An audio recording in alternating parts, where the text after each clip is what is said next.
You're busy, you've got a decent practice, but nobody wants to be decent. You want to be great, and you want to have a great practice. So how did the most productive, profitable dentist in the nation balance real life, work, and profits, and somehow make it all seem fun? Well, it comes down to simple, everyday practices. So grab a lunch, join us as we chat with top clinicians and influencers to discover their formula for uncommon success. Are you ready? Then it's time to explore everyday practices. I'm doing great, Chad. I'm coming to you live from the home office this week. Ooh, fancy, fancy. I wonder why. You'll have to fill us in on why you're at your home office. No, post-COVID apocalypse. So today we have Yes, Dr. exactly. Sten Erickson with us today. Dr. Sten, how you doing, buddy? I'm doing great. Thanks for having me on. Great. Just for the listeners to know, I met you at one of the PDA workshops. Boy, if that wasn't 3 years ago, it was a couple years ago. When was that? Do you recall? It was a while. Yeah. At least a few years ago. Yeah, maybe. I don't know because time flies, but we've stayed in touch and you're up in Oregon. Why don't we start off by you telling me basically what's the current status for dentists in Oregon? I heard word about this just on my accountant phone call in the last hour. So I was kind of shocked, so I won't seem as shocked when you tell all the listeners, but fill us in. Yeah, it's pretty crazy times right now. So we have a executive order that our offices are to stay closed until June 15th, which is 3 months away, which is pretty crazy, unprecedented. And we are able to see patients just for emergency type procedures. But I would say the vast majority of practices are completely shuttered right now, completely closed down. And well, so you said that right. You said instead of just completely shut, they're completely shuttered. I mean, when I think of getting punched in the face and just being stunned, I bet that's where a lot of people are right now. I mean, you have friends aren't you in South Central Oregon? Yeah, Southern Oregon. Yep, I'm an hour north of the California border and about an hour and a half from the coast, kind of down in the corner there. Yep. And yeah, I mean, I'm getting, my whole family is in dentistry, and I've got a lot of contacts in dentistry, and I'm getting called, even just now I just got a text from a friend of mine up in LeGrand, Oregon. I talked to an oral surgeon in Salem yesterday. And then, of course, my family has 6 dentists just in our family alone. So, but I'm getting contacts every day. I talked to a guy from Arizona yesterday. But every day, dentists are reaching out to me. I'm reaching out to them because we have to stick together through this. This is unseen, unheard of type situation we're going through right now. Mm-hmm. Say, I have a question, not to deviate too far away from the most current topic, but if you have family that owns practices, because I don't have this situation, so I'd just be kind of curious. Did you guys lump together and then you own a portion of an umbrella of the whole, or do you each own your own as, sole practice owners? How does that work for you guys? If you don't mind telling us. Yeah, no problem at all. So the way that it's worked out, we actually each own our own individual practices. Just because of timing and things like that, we weren't all ready to buy into practices all at the same time. Yeah. My younger brother is an orthodontist, so that kind of changes things. Sure. And so the rest of us are general dentists. So we all own our own individual LLCs, our own individual entities. We do have some advantages in being a local buying group. So we do get some. That's what I was wondering. Yeah. Group buying discounts and things like that. And some pricing discounts just because we are all in the same boat, I guess. Right. Well, yeah, no, I was just kind of curious because I could see an upswing to each, and I guess it would depend on also not just the logistics, but how well you get along with your siblings. And it sounds like you guys have a great family. Tell me about the history then, just so the listeners know for their sake, about your not just your current family situation, but historically how you got involved with dentistry. You said your mom and your dad. Yeah, so my dad is a practicing dentist. He practices with me. He's actually my employee for the last 5 years. He's a great employee. That's awesome. And then my mom was a hygienist for many years and just retired last year. She was also at our practice. And then I'm the middle of 3 boys, and all 3 of us went into dentistry. My older brother practices about 30 minutes away. He married a girl in his dental class, so she's also a dentist. And then I married a girl in a couple years younger than me in my dental school. So I'm married to a dentist as well. And my younger brother is the orthodontist, and he married a teacher. So we have to give him a hard time that, teaching kids what kind of a profession. So the question then is the teacher the black sheep, or are you guys the black sheep? I don't know. Yeah, well, that depends on the situation. Yeah, that depends on the topic at hand. If it's crown preps or something, then hey, we know that stuff. But anything else, we're pretty much clueless. So I'm kind of curious. Does your wife practice right now, or focus on the family stuff right now? So we have 3 girls at home, right? Almost 5, 3 years, and 4 months. Yes. So my wife came back from maternity leave. She was gone for 3 months from the practice. Yeah. So she came back from maternity leave, and then this happened. So right now we're treating it as an extra paternity leave. Got to look on the bright side. Yeah, it's just extra leave. But yeah, in general, she practices 2 days a week, and she likes the bread and butter type dentistry, which I have kind of gotten a little bit, I'm not going to say bored with, but I just would rather do the bigger, like smile design, implants, sedation, kind of bigger cases. And so I have a great referral network that she can refer right to me. Yeah. Yeah. So Sten, speaking of like the bright side of things, what is your mental state, since you've got so many family members that are involved in the industry? How are you guys mentally taking this, and what's your angle on it? Yeah, well, I've been thinking a lot about what the right way to look at this, because every time, you look at your phone and it's got a terrible headline every 5 seconds right now. The virus is getting worse. Right. There's, deaths here. There's all these terrible things in the world. And if you're staring at that thing all day long, you're going to go crazy, especially right now. A lot of us are used to being able to block it out. I mean, I know personally, for me, I leave my phone in my office and I see patients all day.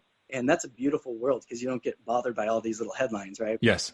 So now it's a different story where, every time, we're sitting at home, we can't work, we feel like we're handcuffed to our house, and we can't be helping the patients that we want to be helping.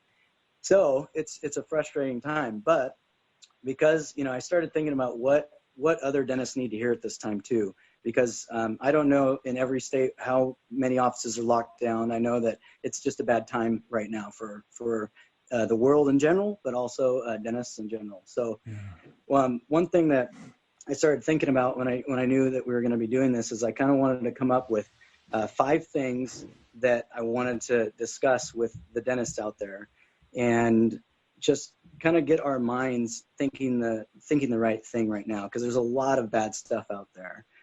You're right. It's hard. So the very first thing that I really wanted to emphasize is that we need to start looking at this as an opportunity. Mm-hmm. So what the kind of the line and thing that came to me, I was on a run and I was, thinking about this stuff. And good for you, by the way. That's awesome. Oh, I see you too, Chad. You do a lot of biking and running, right? I try and make sure that I get full social credit for it by posting it on Facebook all the time. Exactly. Hey, you got to do it. Otherwise, it doesn't count. No, it doesn't count. That's right.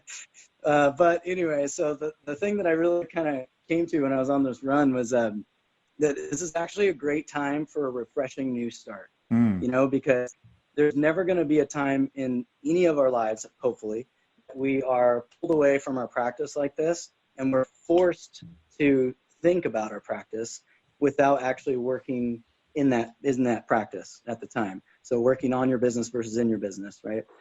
So there's actually a really good time for all of us to think about what is it, like where's our practice at right now, and where did we want our practice to be? Because, in the day-to-day, we get so busy. I've got implants here, I've got root canal there, I've got IV sedation, wisdom teeth, I've got all this stuff lined up. I'm just running like a crazy man around my practice. Mm-hmm. And then all of a sudden the day's done. I'm tired. I go home and hang out with my family. And I don't think, wait, where's our practice at right now versus where I wanted it to be? And this is a great chance for all of us to think about really what we picture our practice to look like. I don't know if we're ever going to get another opportunity like this to be home. Let's hope not. Yeah, for me, it's going to be 90 days at least. So I've got a lot of thinking to do. Yeah. Well, and if this does happen again, because what I do here is the world will never be the same. I heard that after 9/11 too. Yes. In 1987, real estate crashed in Alaska. And that was actually how my family made it down to Washington. My parents lost everything because they had multiple rentals, lost those. But as my parents said, they still had my dad's career. So we came down to Anacortes from that. So, what is something practical that doctors could be doing differently, Sten, in the future? How could they prepare a little differently, perhaps? Well, that was another kind of topic that I wanted to discuss was the fact that financially, all of us are taking a huge hit right now.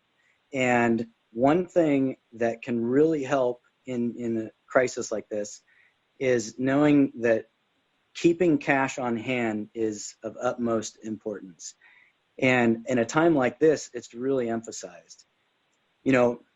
Our office, we've more than tripled the size of it since we bought it 5 years ago, and it's been doing well. And I'm a big investor. I love investing in stuff, and I love just building a legacy for my family.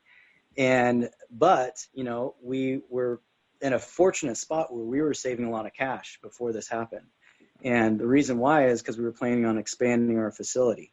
So, fortunately, we had some cash on hand. Now, I know that a lot of practices are not in that situation, but I think this is a really good reminder that we need to always have some cash on hand for these exact types of things. We didn't know the coronavirus was coming, but we knew that something was coming, and there's always something that's going to come. And so the people who prepare and keep cash on hand, they're the ones who are, they can weather. They're going to make it through.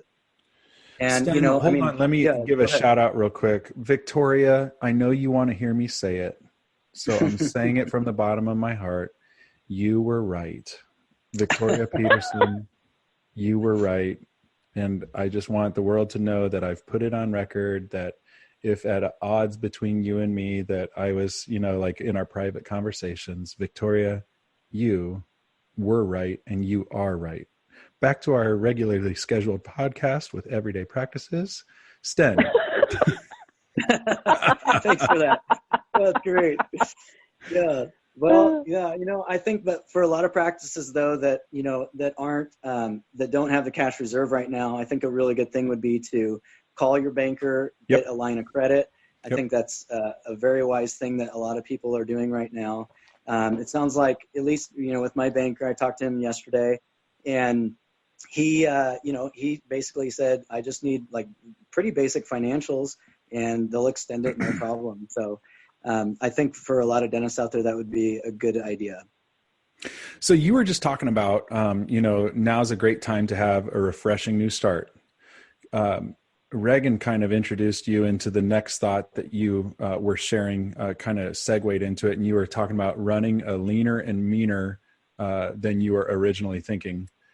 So do you have any thoughts, like to wrap up with that before your next, because you said you had 5 takeaways. Basically I'm just overly excited to make sure to share those with everyone or something. Sure. I'm just, wanting to make, so any closing thoughts on the leaner and meaner? Tell me about that. Well, yeah. So just to kind of recap, I guess, real quick. So, the first thing was that this is a great time for a refreshing start. So we need to all take a breath, really think about what it is that we want in our practice and in our lives. And then the second point was just reemphasizing that cash is of utmost importance, and we need to prepare for these types of situations. Those were kind of the 2 things that I wanted to emphasize. So that would, I guess, be the first 2 points. So I guess we can move on to number 3, and that for me is running a leaner, meaner practice. And what I mean by that, a lot of people know the term lean and mean, just meaning more efficient. I know that for me, we were planning on expanding our practice and planning on, and we're still going to do the expansion. But, but timing is the issue. Timing, exactly. Yes. And And so I would say like being really wise and, looking at your credit card statements and saying, okay, this monthly fee, do we really need this right now? Can we defer? I know a lot of people are deferring credit cards. They're, deferring loans. So a lot of that is out there. So if people are financially in that spot, then definitely consider it.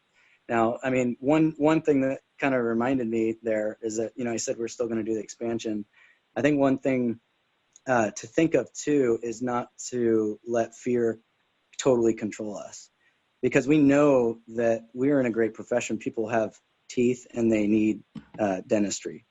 And so I think that's another thing, that we can't just let the fear of this virus and the economy like just totally cripple us, because I mean we're all going to be there on the other side. We gotta figure out how to make this work, Right. So I think that trying to think of ways that we can be more efficient, with us doing the expansion, I was bringing on extra people. I was really kind of beefing up a lot of these things, but timing is everything. And I think right now we all could look and say, okay, we need to keep our overhead low. I mean, unfortunately, we're forced to right now. So Sten, how are you staying connected to your community through all of this? Well, what we've done is we've been posting things on Facebook. We've been reaching out to specific patients.